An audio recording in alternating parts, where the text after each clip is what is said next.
Welcome to Public Health on Call, a podcast from the Johns Hopkins Bloomberg School of Public Health.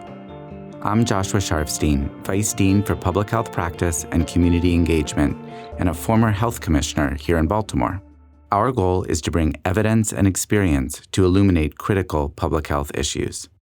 If you have questions or ideas for us, please send an email to publichealthquestion@jhu.edu. That's publichealthquestion@jhu.edu for future podcast episodes. In today's bonus episode, our topic is the Supreme Court decision on concealed gun carrying. I speak to Alex McCourt, a faculty member at Johns Hopkins and Director of Legal Research for the Center for Gun Violence Solutions. Let's listen. Alex McCourt, thanks for joining me so quickly here on Public Health on Call to talk about this Supreme Court case. Can you tell us what the name of this case is? Sure. So this is New York State Rifle and Pistol Association v. Bruen. This is one of the big cases this term that everyone's been watching. Tell us what it's about. So this case is focused on New York State's concealed carry permitting law. New York has a law in place and has for many years that requires residents of the state to secure a permit to carry a gun in public. As part of this process, applicants have to show that they have a proper cause for wanting to carry in public. And this proper cause has to be greater than maybe a member of the general public might need. They have to show a special need for carrying a gun in public. And so what happened here were there were these two guys who applied for concealed carry permits. One of them applied and said that his reasoning was that there had been a string of robberies in his neighborhood. And another said that he just wanted it for self-defense, and they were both denied. So they appealed with the help of the New York State Rifle and Pistol Association, and the case ultimately went all the way to the Supreme Court. So New York allows people to have guns in their homes, for example. And New York allows people to have a concealed permit if it is justified. What were some of the justifications that New York permitted if it denied it to these two? Usually it was things like a particular threat. Maybe threats had been made to your life or to members of your family. And so that was something that was seen as a special need or a proper cause. But it couldn't be things that were more general or vague, like there have been robberies in my neighborhood. That's not specific enough, according to law enforcement. But it's really important to keep in mind that it wasn't defined. The state law did not define it at all. So law enforcement could really use their discretion to figure out whether or not somebody met this requirement. So enter the Supreme Court. What happened today? So the Supreme Court actually heard this case back in the fall and took a long time to issue the opinion, but they issued it today in a split decision, 6-3, the more conservative members in the majority and the more liberal members in the minority struck down New York's law. And they said that it violates the 14th and Second Amendment. And in doing so, they specifically said that the Second Amendment protects the public carry of firearms, which is new. That was not the case before today. They also set up a new test for courts to determine whether a law violates the Second Amendment. So the really short story is that New York's law is struck down, and other laws like New York's, which are present in a handful of other states, are also likely to be struck down. That new test has to do with history. Is that right? It does, yeah. So initially, this all started with Heller in 2008. Heller was a case, District of Columbia versus Heller. And in that case was the very first time that the Supreme Court recognized an individual right to own a gun. And in that case, there was really not a test set up. So lower courts didn't know how to evaluate these Second Amendment cases. How do we determine whether a gun law violates the Second Amendment? And so then eventually they worked out this two-part test where they said, well, is this something that historically affects the Second Amendment, implicates the Second Amendment? And if so, how does it hold up against scrutiny? Is this something that the government has a good rationale for doing? They have an interest in, and it's tailored to address that interest. So, many laws were upheld because the government has a really strong interest in reducing violence, and these laws were intended to reduce violence. What this specific opinion does is says, we don't want to do that second part. That second part is no longer part of the equation. Instead, what courts should do is just look at text, history, and tradition. So we should look at American history and American tradition to determine whether a given law violates the Second Amendment or not. Is that how we generally think about, constitutional rights? That basically we should look at history as the sole determinant of whether or not restrictions can be placed on them. That just struck me as a non-lawyer reading that a little strange. Yeah, I mean, the majority opinion certainly makes the argument that this is something that we do with other laws, but I think that's not necessarily the case. This standard that they got rid of, where they apply different levels of scrutiny depending on what rights a law implicates. That standard is very common in both state and federal court. And so it's not, I think, quite correct to say that, well, yeah, we use this approach all the time. To me, it seems a little more ambiguous. And really, the test still isn't that clear to me. I think a lot of people were at least hoping, no matter how the case came down, that there would be a clear test, that we'd be able to tell, like, okay, this is how courts will analyze it. But here, this is a little bit more amorphous. It still is unclear because history is not necessarily simple. I mean, things have changed with respect to firearms since the founding of the Republic. Would that be a fair statement? Yes. Yes, absolutely.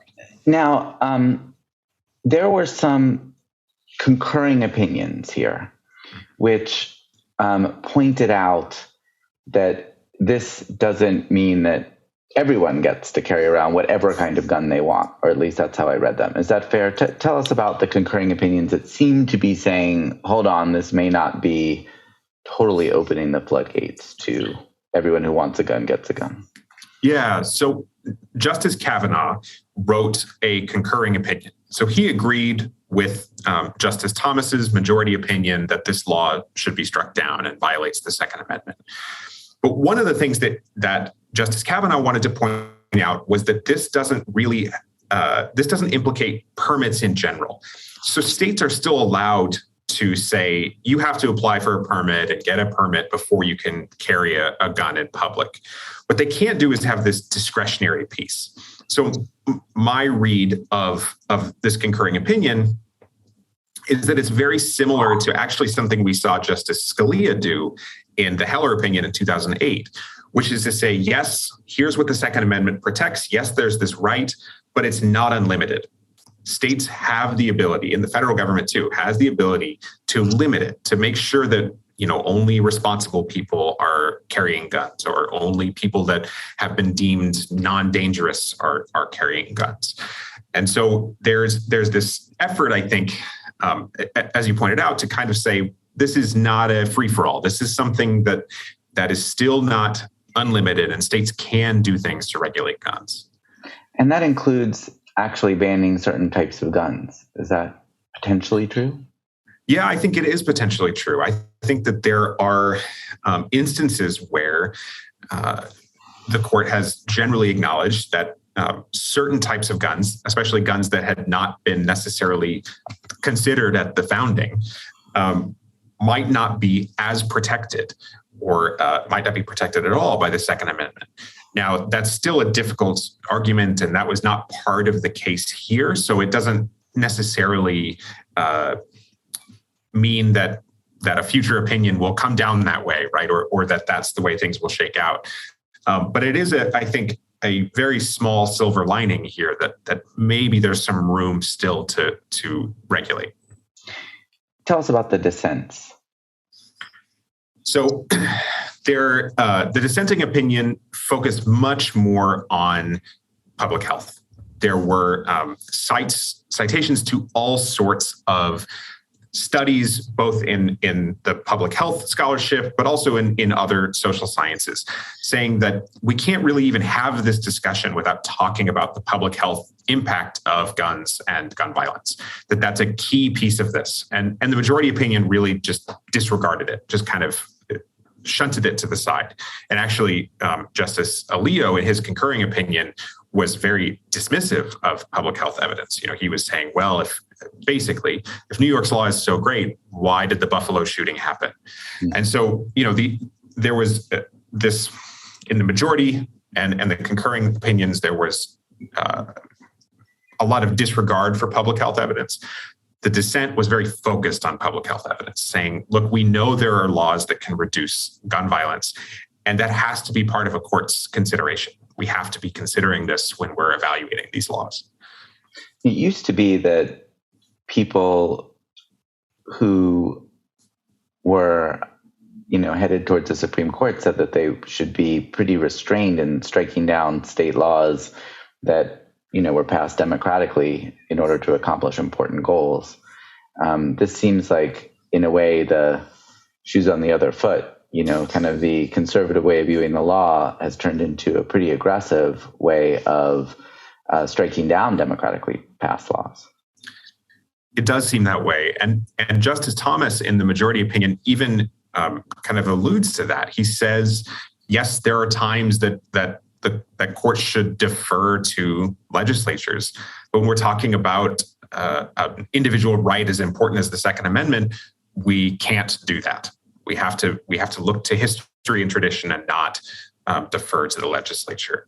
But it's not clear to me why he makes that determination and how he goes about it. So you are a lawyer as well as a public health expert. How do you put all this together? What do you think is going to happen as a result of this opinion? What are the key questions? Well, there are a lot of different moving legal pieces, but I think the big takeaways are actually more public health oriented. We know that laws like New York's that require this proper cause are gone. They are not going to exist anymore. And there are actually, I think, public health reasons for not really liking those laws. Do we think that this discretion afforded law enforcement agencies is good or bad from a public health perspective? And there's really not been research on that. But the laws that exist that have those are known as may issue laws, and they're pretty restrictive. It can be hard to get a concealed carry permit. And in states that relax that requirement, that have what we call shall issue laws, or even laws that allow you to carry without a permit, we see increases in gun violence. So it's likely that we'll see increases in gun violence in some of these states that have to get rid of these discretionary laws.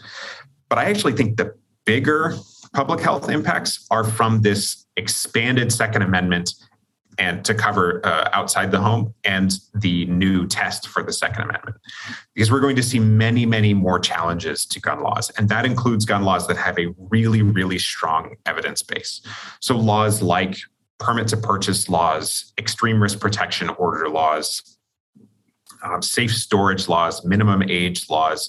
It would not be surprising at all to see a huge wave of litigation related to these to see if under this new test, courts are more willing to strike down these laws.